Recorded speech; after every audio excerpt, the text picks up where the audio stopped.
ఎలాంటి పరిస్థితులు ఉత్పన్నమవుతాయి? ఆ పరిస్థితులు ఎదుర్కోవడానికి మనం సిద్ధంగా ఉన్నామా? లేదా?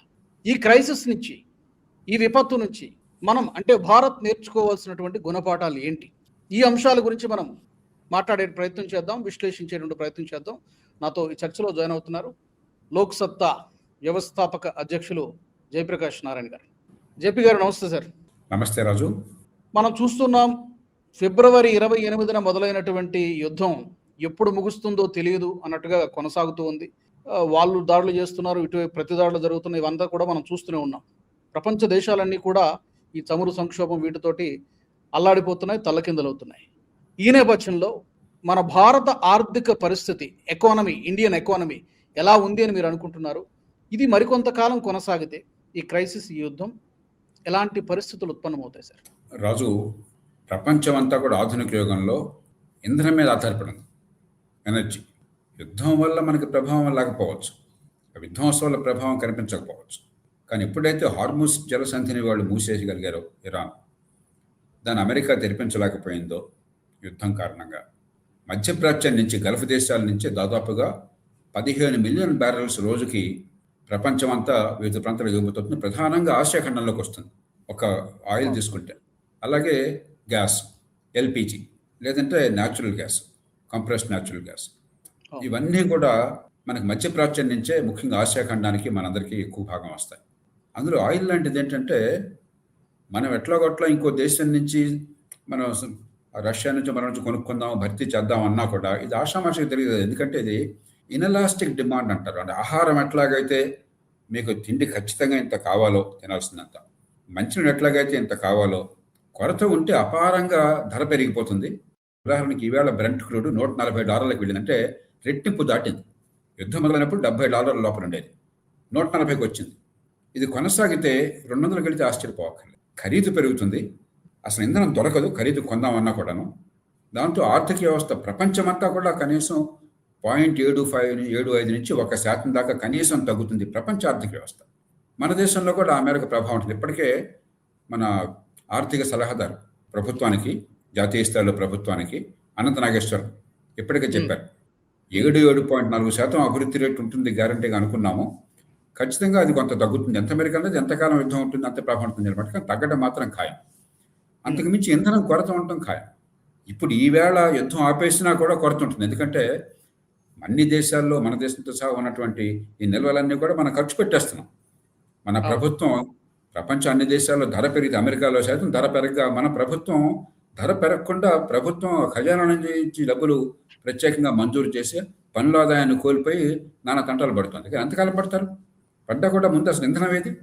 కాబట్టి ఎప్పుడైతే ఇంధనం మన రిఫైనరీస్కి రాదో, మన వాహనాలకు కావచ్చు, లేకపోతే ఇతర రంగాల్లో ఈ గ్యాస్ కానీ, ముడి చమురు కానీ రావడం కావచ్చు, దాని కొరత తీవ్రంగా ఏర్పడుతుంది. పారిశ్రామికీకరణ చాలా ఇబ్బంది పడుతుంది వాహనాలతో పాటు. రెండోది, ఇది కేవలం ఇంధనం తాగట్లా, ఎరువులు. రేపు పొద్దున మే, జూన్ నుంచి మనకు మళ్ళీ ఈ ఋతుపవనాలు వస్తాయి, పంటలు వేయాలి. ఎరువులు మనం చాలా ఎక్కువగా దిగుమతి చేసుకుంటాం. యూరియా అంతా కూడా ఆయిల్ నుంచే వస్తుంది. అట్లాగే ఫాస్ఫేట్ కావాలని చెప్పంటే సల్ఫ్యూరిక్ యాసిడ్ కావాలి. అది కావాలంటే సల్ఫర్ అక్కడి నుంచి ఎక్కువ భాగం, ప్రపంచంలో చాలా ఎక్కువ భాగం సల్ఫర్ ఆ ప్రాంతం నుంచి వస్తుంది. అది మొత్తం ఆగిపోతే ప్రపంచం మొత్తంలో మనకి ప్రధానంగా వ్యవసాయ ప్రధాన దేశం మన ప్రపంచంలో 11% వ్యవసాయ భూమి భారతదేశంలో ఉంది. ఇప్పటికీ 46% జనాభా వ్యవసాయం ఆధారపడుతున్నారు. కాబట్టి వ్యవసాయానికి ఎంత ఇబ్బంది కలిగితే సమాజానికి అంత నష్టం తగ్గుతుంది. ఇక ప్రపంచం మొత్తానికి వాటితో పాటు మనకి ఆధునిక సాంకేతిక విజ్ఞానం, కంప్యూటర్లు కావచ్చు, ఆర్టిఫిషియల్ ఇంటెలిజెన్స్ కావచ్చు, మిగతా కావచ్చు, హీలియం చాలా కీలకమైనది. హీలియం చాలా భాగం ప్రపంచంలో అక్కడి నుంచి వస్తుంది. కాబట్టి యుద్ధం వల్ల, విధ్వంసం వల్ల కంటే ఈ హార్ముజ్ స్ట్రైట్లో నుంచి రవాణా ఆపేయటం వల్ల ప్రపంచమంతా, భారతదేశం తీవ్రంగా ఇబ్బందులు పాలవుతుంది. మనం ఇంకా కొంత అదృష్టం, ప్రభుత్వం కొన్ని ముందు జాగ్రత్త తీసుకుంది కాబట్టి. అలాగే గత 10-12 ఏళ్లుగా కోవిడ్ మధ్యలో వచ్చి చాలా ప్రమాదాన్ని సృష్టించిన ప్రపంచం మొత్తానికి ఆర్థికంగా క్రమశిక్షణ పాటించారు కాబట్టి అకస్మాత్తుగా ఆర్థిక సంక్షోభం కనిపించట్లేదు. లేకపోతే కొన్ని రాష్ట్రాలు దుబారా చేసినట్టుగా, జాతీయ స్థాయి దుబారా చేసినట్టయితే ఇవాళ దేశం అల్లకల్లోలం అయిపోయేది. తీవ్ర సంక్షోభం దేశం మీద చూపడేది. కాబట్టి కొంత తట్టుకుంటున్నాం. కానీ ఎంత తట్టుకున్నా కూడా మన ప్రయత్నాన్ని మించినటువంటి సమస్య ఇది ప్రపంచం మొత్తానికి. కాబట్టి దీని ప్రభావం ఖచ్చితంగా మన దేశం మీద, ప్రపంచం మీద, ఆర్థిక వ్యవస్థ మీద ఉంటుంది, ఇంధనం కొరత మీద ఉంటుంది, ఎరువుల మీద, వ్యవసాయం మీద ఉండే ప్రభావం ఉన్నది, ఆధునిక సాంకేతిక విజ్ఞానం మీద హీలింగ్ కారణంగా ఉంటుంది. ఎన్నో రంగాల్లో ఆర్థిక వ్యవస్థను అతలకుతలం చేస్తుంది. అయితే సార్, ఇక్కడ గడిచిన 3-4 నెలల కాలంలో వచ్చినటువంటి జీడిపి గ్రోత్ రేటుకు సంబంధించినటువంటి రిపోర్ట్లన్నీ కూడా మనం అద్భుతంగా ముందుకెళ్తూ ఉన్నాం. లాస్ట్ 6 మంత్స్లో వచ్చినటువంటి IMF కానివ్వండి, మోర్గాన్ స్టాన్లీ లాంటి సంస్థలు కానివ్వండి, చాలా వచ్చాయి. వాటన్నిటిలో కూడా మన అగ్రదేశాలు ఏవి కూడా మన దరిదాపుల్లో లేవు. మనం అద్భుతంగా ముందుకెళ్తున్నాం. ఇప్పుడు ఈ జీడిపిపై కూడా ఈ ఎఫెక్ట్ ఏ మేరకు ఉంటుంది అనుకోవచ్చు సార్ మనం? ప్రపంచంలో దాదాపుగా 35% నుంచి 1% కనీసం తగ్గుతుంది అంటున్నారు. మనకే ఆ వేరు తగ్గుతుంది. 1% తగ్గుతుంది అనుకోవచ్చు. మనకు అట్లా కాదు. మనం ఇప్పటికే విలువైన కాలాన్ని మూర్ఖపు విధానాల వల్ల దశాబ్దాల పర్యంతం కోల్పోయాం. 1997 దాకా లైసెన్స్ పర్మిట్ రాజ్యం వల్ల, ఆ తర్వాత కొన్ని పనులు అరకొరగా చేసి మిగతా పనులు అవసరమైనవి ఆర్థిక ప్రగతి కోసం చేయకపోవడం చేత, ఆర్థిక క్రమశిక్షణ పాటించకపోవడం చేత అవకాశాలు కోల్పోయాం. ఇప్పుడిప్పుడే కోలుకుని వేగంగా ఒక 20 ఏళ్ల పడిద్దామని ఆస్తూ ఉన్నాం. ఇంతకాలం నష్టపోయిన దేశం ఎదగాల్సిన సమయంలో ప్రపంచంలోనేమో డొనాల్డ్ ట్రంప్ లాంటి వాళ్ళ వల్ల అంతర్జాతీయ వాణిజ్యంలో ప్రతికూల పవనాలు, రెండోది ప్రపంచంలోనే ఆర్థిక ప్రగతి మన దేశం మినహాయిస్తే అన్ని పెద్ద దేశాల్లో కాస్త కుంటుపడింది, మూడోది మూలిక నగమ తాటికేలాగా ఇప్పుడు ఇంధన ప్రభావంలో ప్రపంచం మొత్తంలో సంక్షోభం రావడం.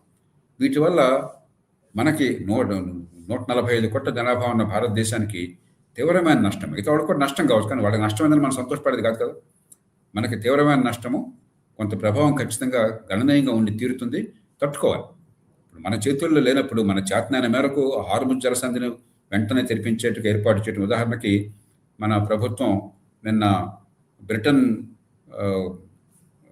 పిలిచినటువంటి సమావేశంలో 60 దేశాలు పాల్గొన్నారు. మన ప్రభుత్వం కూడా పాల్గొన్నది. చాలా స్పష్టమైన సంకేతాన్ని ఇచ్చాం. ప్రపంచంలో పెద్ద దేశాలన్నీ జపాన్, చైనా, భారత్, యూరోప్లో జర్మనీ కావచ్చు, ఫ్రాన్స్ కావచ్చు, బ్రిటన్ కావచ్చు, అన్ని దేశాలు కూడా వెంటనే హార్ముజ్ జలసంధి అది అక్కడ రవాణాకి ఆటంకం లేకుండా పోవాలని కోరుకుంటున్నాయి. గల్ఫ్ దేశాలు కోరుకుంటున్నాయి. కాబట్టి మన చేతనంత ప్రయత్నం చేద్దాం, కానీ వచ్చే సంక్షోభాన్ని మనం సంఘటితంగా దేశంలో ఎదుర్కోవడానికి సిద్ధపడాలి. ఈ వీడియో మీకు నచ్చినట్టయితే లైక్ చేయండి, 10 మందికి షేర్ చేయండి. అలాగే కామెంట్ల రూపంలో మీ అభిప్రాయాలను మాతో పంచుకోండి. Nationalist hub group of channels ను సబ్స్క్రైబ్ చేసుకుని తెలుగునాట జాతీయవాద జర్నలిజాన్ని ప్రోత్సహించండి. ఈ వీడియో కింద ఉన్న బెల్ ఐకాన్ పై క్లిక్ చేయడం మర్చిపోవద్దు.